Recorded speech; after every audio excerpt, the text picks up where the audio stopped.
That's how it works. So calculate the wind speed, ULS. The sign is erected in Auckland. Shielding parameter S is 8. So this time it's given to you. All you have to do, go and find out MS from the table. The parameter you don't need to work out. It's given to you. Then MT is 1. Again, if it's given to you, don't work it out. Don't go to the standard. Just see, write down what is given to you, what you don't know. MD, what it says for MD is equal to 1. The building orientation is unknown, so MD is equal to, and that's what you usually would do for this freestanding structure. Just assume 1. Worst case scenario, right? It's not a huge building, multi-story building that will make huge difference, right? Probably 2 mm smaller diameter poles. You won't even get it anyway. 2 mm smaller. It comes in 25 increment, the timber size, right? So the structure is to have a design life of 25 years, and the importance level is 2. So it does mean something, right? Part 2 of the question: calculate design wind pressure acting on the face of the structure when the wind direction theta is 0.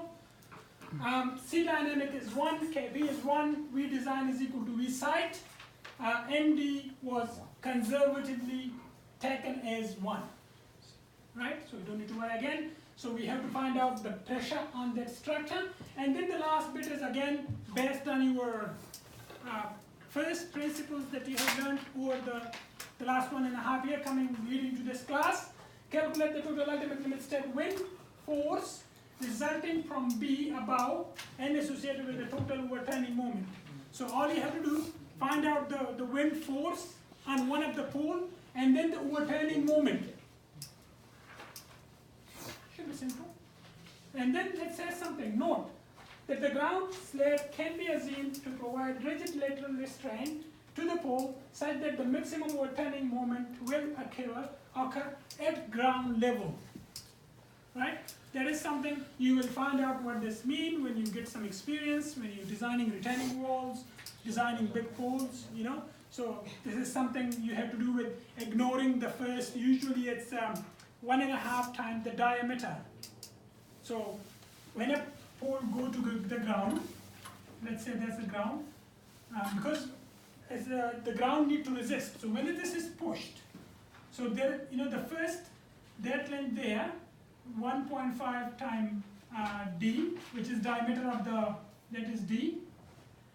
We usually ignore that because the ground could be disturbed here or could be pushed out. So usually the resistance we assume from the part below. So, but then again, if we have a rigid driveway or concrete around, then that is the pivoting point. That's where the maximum moment will be. Otherwise, it will be 1.5 D lower, below ground level. So you can't just assume that, okay, your pressure is applied above that ground. It is that height there.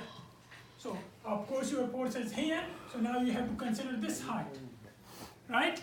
So that's something in real life that you will be considering. So let's go and now find out the answer.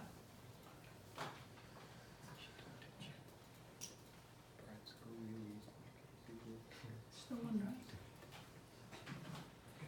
right? Last night I was till 11 o'clock, tried to finish the marking, and then I had to scan 3 assignments. So and then I used, because I don't have a scanner, so I used the cell phone scanner. I scanned halfway, and I didn't notice that my son was playing with my mobile. Oh, the battery gone dead. So it's all flat. Oh, I lost it.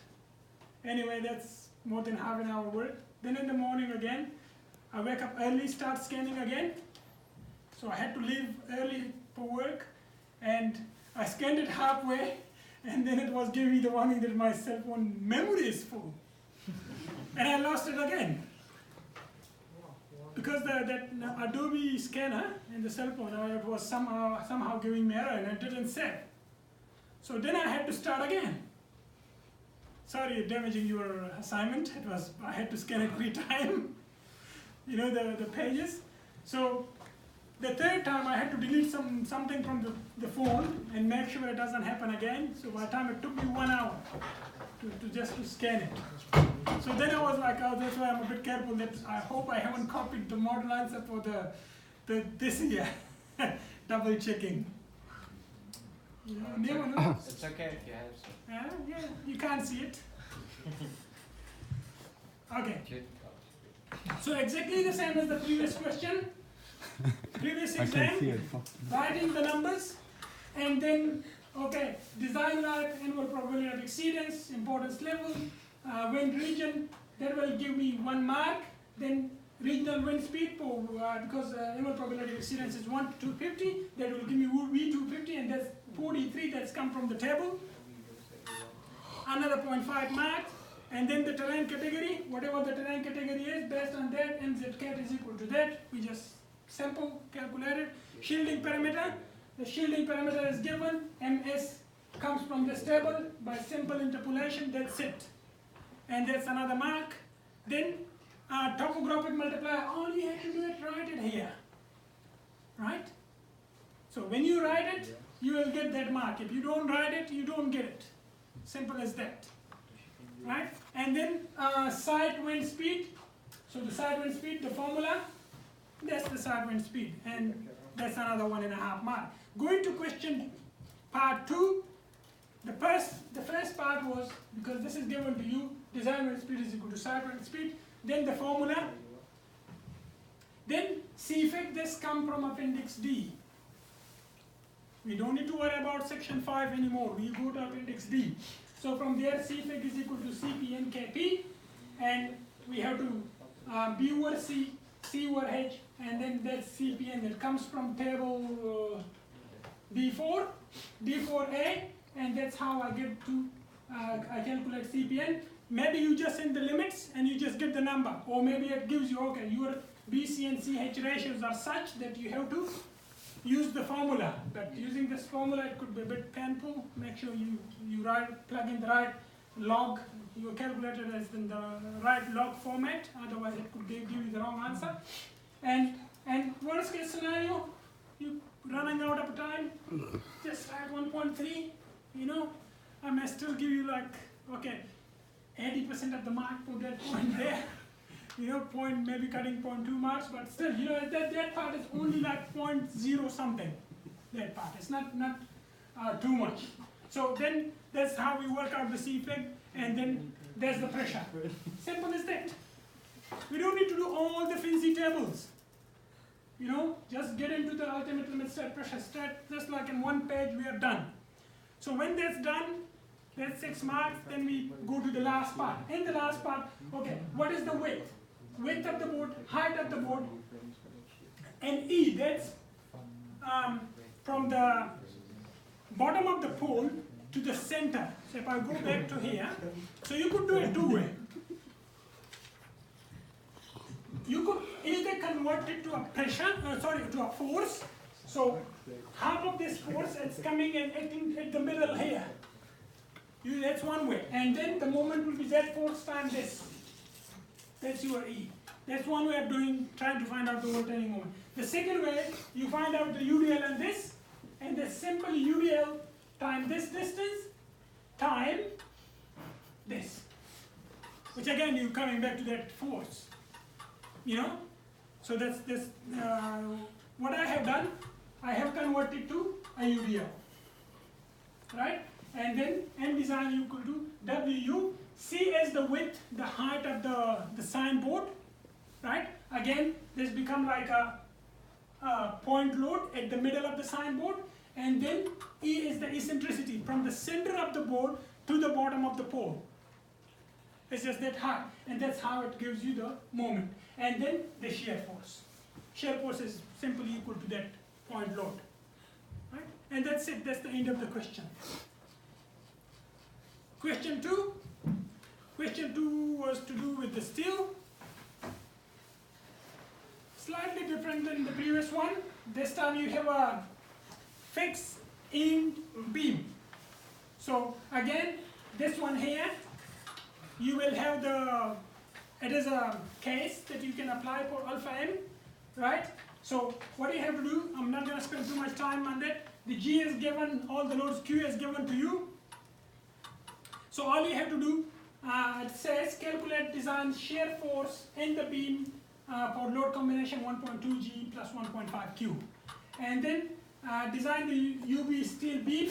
The next part is knowing that the shear force, and the last one, check the reflection for G and Q. And this time you consider this as a simply supported beam. The formula would be given to you. It's here. There's the formula. So if we go to the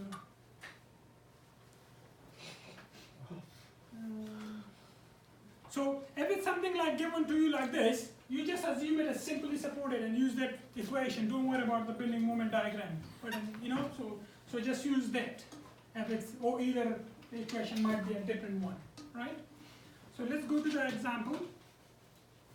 Because that moment shape is kind of shifted up, so you can just to know that you know the which case you have to apply.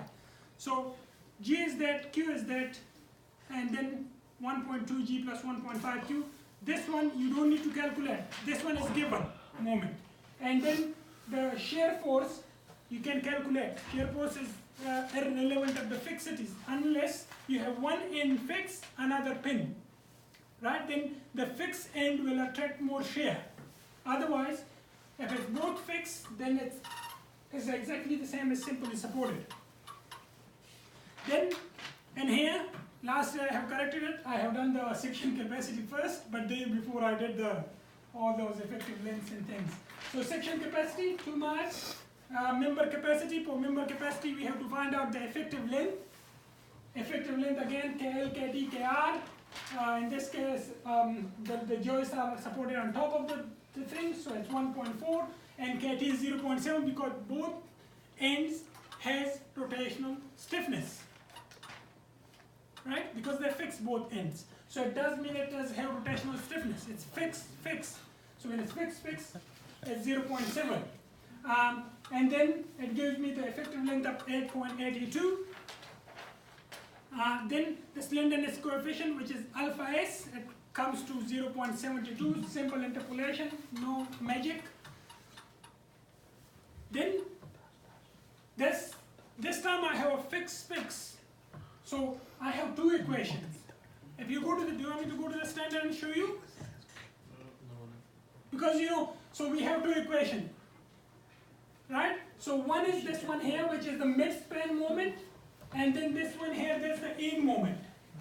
So this one here that comes from the end, this one that's the mid-span.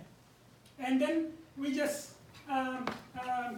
rearrange these equations, and alpha M2, so that is beta M2 and that's beta M1. This is what we get from those two equations. The only trick here is how to find out this mid-span. In this case, it's given to you. If it's not given, how would you find it?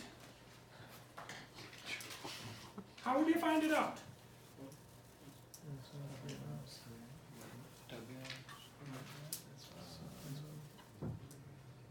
Who want to have 2 extra marks?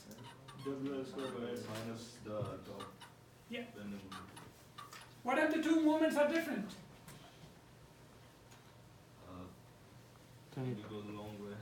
No. Oh, you can. If this moment is not given, how would you find it? That's the question. Pinker. Ah, that's easy. Easy? Yeah. How would you find it? Ah, figure it out. Pinker. Huh? Something is. Guess it? You said it's easy. Yeah, it's easy. So how would you do it? I'll do it. You will do it somehow. No, I mean, easy means you should know how, you should tell them how to do it. In the exam, you don't have this much time to think about it. Just assume as an engineer. Huh? Just assume as an engineer. No, don't do assumptions. If you can. Okay.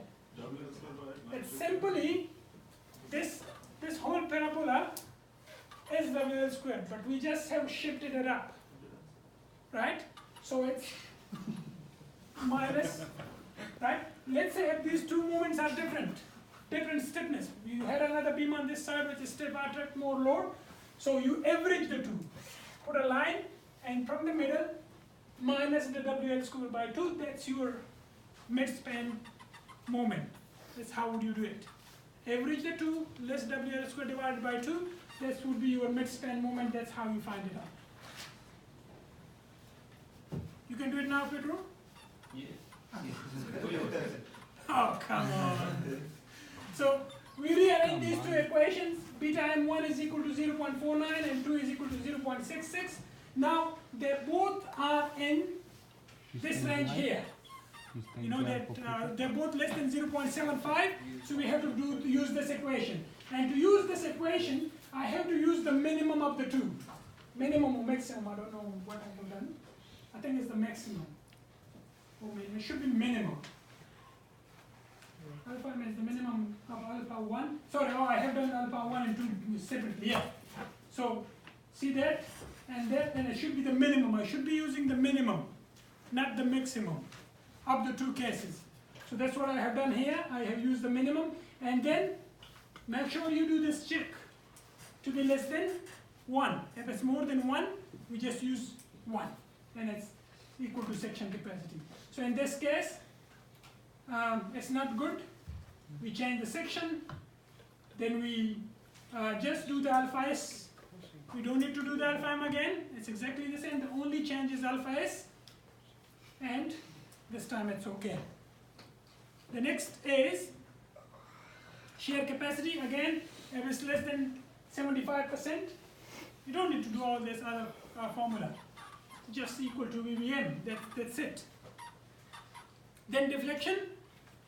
I have given you the formula to use that, like for simply supported. You don't need to worry about the fixity. If it is, you will be given that whatever formula is given, use that. And there's a deflection, it's okay. And that's question 2. Now question 3. So question 3 and this one here was this one here. I just sketched before. So it's a column. The load is applied. This time it's easier than the other one, the splice, because all you have to do, find out the moment and then distribute to those volts, and that's all, and find out the capacity. So, and here there is 2 parts to it. So you don't stop at the first one. You do the process again. So the first one is you select minimum diameter, grade 8.8 bolts for the connection. All bolts should be the same diameter. So first of all, you design for the minimum diameter that is needed for those 6 bolts. Then part 2 is asked that, okay, what happened? Now you design those bolts. What happened if I remove these 2 bolts?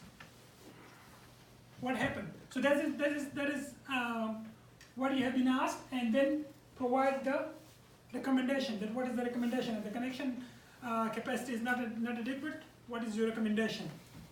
So if I go to the question,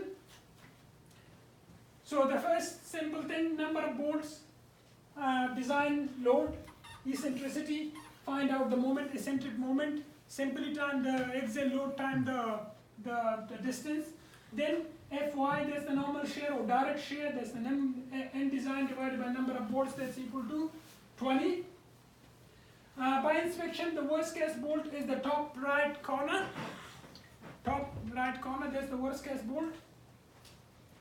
Then what I have done, x1, y1, x2, y2, because I have 2 different types of, if you look here. So, I have 2 different types of group. These bolts has x1 and y1 the same, but this is different. Right? Because these are not, they're different. So for them, y, because they're on the y-axis, so y1 for them is 0, but x1 is left to right. This one I have done. So in here, the formula I have written that this is sigma x square is equal to that. You know, this is you have to work out, but the formula will be given, and this is the total. So that's 2 marks. Then fx is equal to, that's fx and the formula, and then fy. So this one here is simply that one there. So you can just, you know, I couldn't bother to solve this one. Copy the formula and wrote the whole formula there. So then what I have to do, I have to find out what is Vx, because there are vertical and horizontal forces. So you just add the vertical and horizontal forces, and then you find out the resultant. Yeah.